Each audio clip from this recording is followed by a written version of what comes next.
कोणते अधिकार आहेत? म्हणजे राज ठाकरे काय अथॉरिटी झालाय का?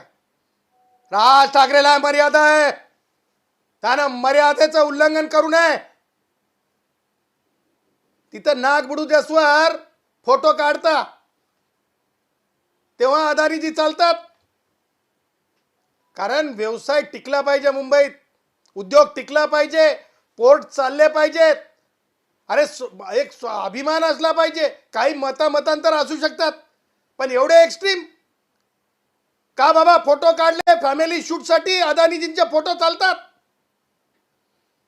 परंतु आम्हाला तर माहित नाही अदानीजीच्या इथं कधी नाक डुबूच्यासवर खाल्लंय की नाही, ते राज ठाकरेंनाच सांगा, आम्हाला माहित नाही. एंटरटेनमेंट साठी आपलं सुरू. एक तरी माणूस निवडून आणू शकते का राज ठाकरे? एक तरी माणूस निवडून आणू शकते? निवडून आणण्याचा अंदाज आहे?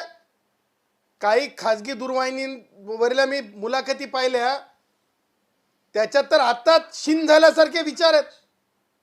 म्हणे महाराष्ट्र मुंबईच्या बाहेर नाशिकच्या बाहेर का गेले नाही, तर उत्तर आहे का राज ठाकरेचे? सपडा साप राजकारणासारखा, स्वतः डिक्लेअर केल्यासारखं की आम्ही बाहेर शिल्लकच नाहीत, इथं सुद्धा शिल्लक नाहीत.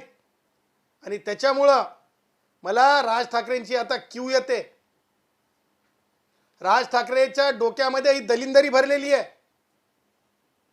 आणि म्हणून मला राज ठाकरे यांचे समर्थन करणारे, राज ठाकरेच्या कालच्या शिवराळ भाषणाच्या नंतर,